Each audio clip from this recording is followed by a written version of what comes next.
So in November 2014, Yep. you were diagnosed with rheumatoid arthritis.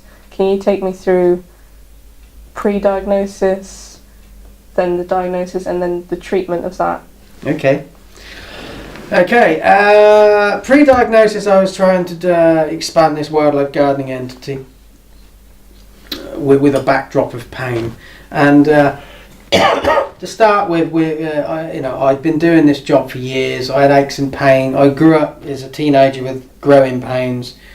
I had aches and pains going through my 20s, and you just put it down to having a physical job.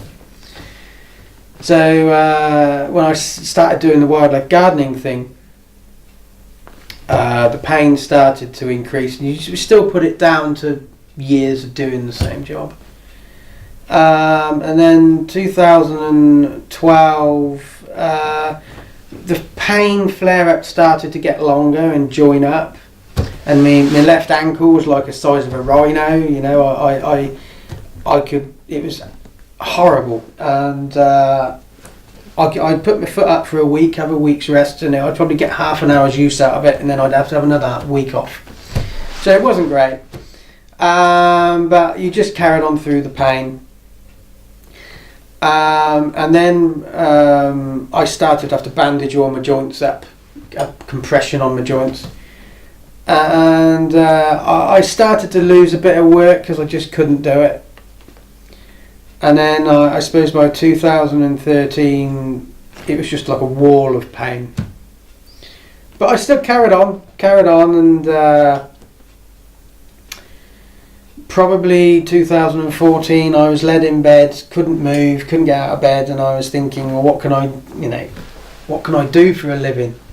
And I thought, well, okay, I really can't do the physical stuff anymore, but I was doing a gardening by numbers tutorial idea, teaching people how to wildlife garden in their own garden. I'd been writing for years about wildlife gardening, I'd been giving talks, and I just thought, and I also been doing a wildlife radio show, and I was laid in bed and I thought, well, these are things I can still do. So even though I hadn't had a diagnosis, I was in pain, I still had options. So it was still on the wildlife gardening thing. But then you say the diagnosis, well, that came in November 2014, and it didn't make a blind bit of difference, because I have still a wall of pain. And it was sort of like, well, I know what it is, but knowing what it is isn't changing the situation.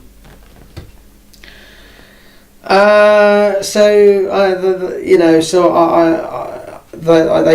once I had the diagnosis, they started giving me traditional medication, and which have their side effects. I tried acupuncture, hypnosis, meditation, Bowen's technique. I tried all sorts to remove the pain, and nothing was quite working. And then I discovered two things. One, if they took me out into nature and I focused on nature using my senses, it distracted my mind a little bit, it helped ease the pain. But then, now this is where my mind goes, because I can't remember what I was going to say. Pain. Oh yeah. But then I also noticed, while I was in this much agony, they would wheel me out and I would do wildlife gardening lectures in the evening. And I realised as soon as I put my hat on and I was on stage performing, the pain would completely go. And so the hat is like a security blanket. We put the hat on, the pain goes, because I'd become the wild man. And the wild man was born at that point because I was looking for a brand, a persona, and I was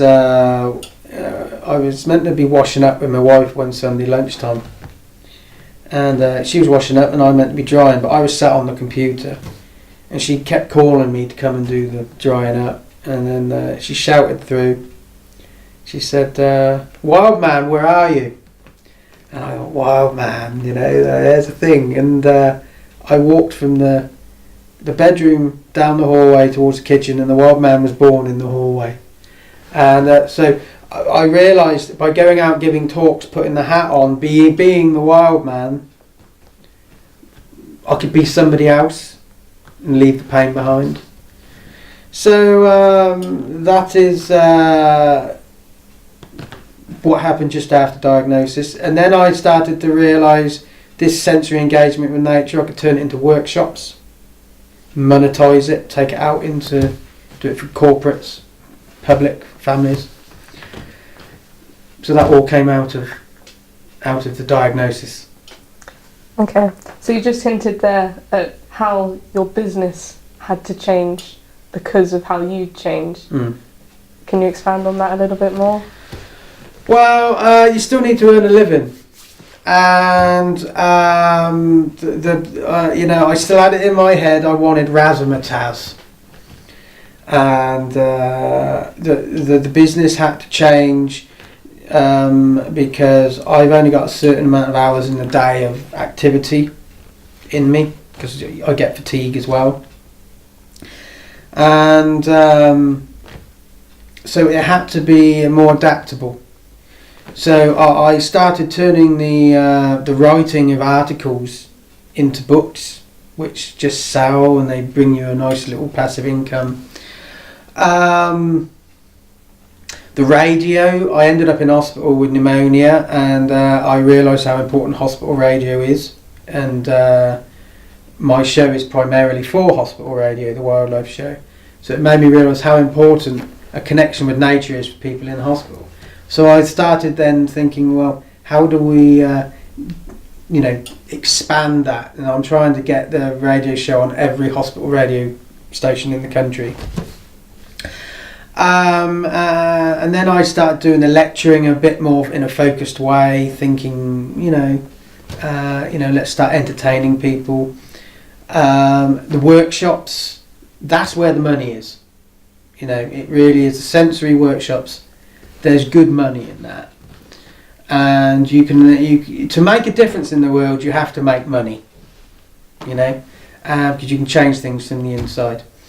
But when I was led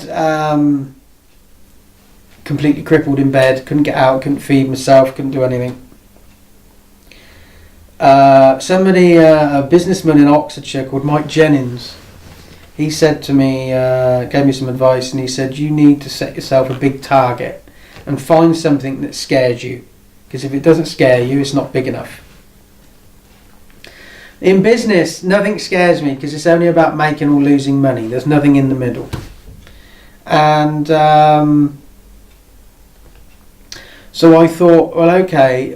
So I've been striving ever since to find something that scares me.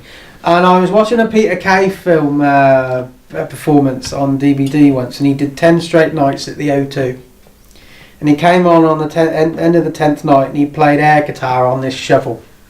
Made everybody laugh. And I thought, if a fat bloke like that can do that, so could I.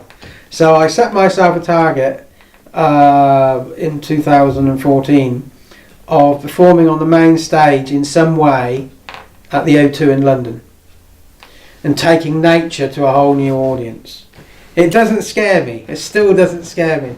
So the way the business has had to evolve is to bring me the motivation and the razzmatazz to keep going. So that's sort of, okay, you need to earn money, but it also needs to motivate me. Do you think those changes in the business came about more easily because you were working on your own by that point? Partially. I was also in the mentally in the right place. I was open to it. I say in 2002 I should have given up gardening, but I wasn't ready to do this. Yeah, I mean, I think if I'd have had employees, it would have. I'd have had different motives. You think, well, where's their role in this? So people have got families to feed. So yeah, it was easier, but I just think it was the whole package. I was in the right place at that point.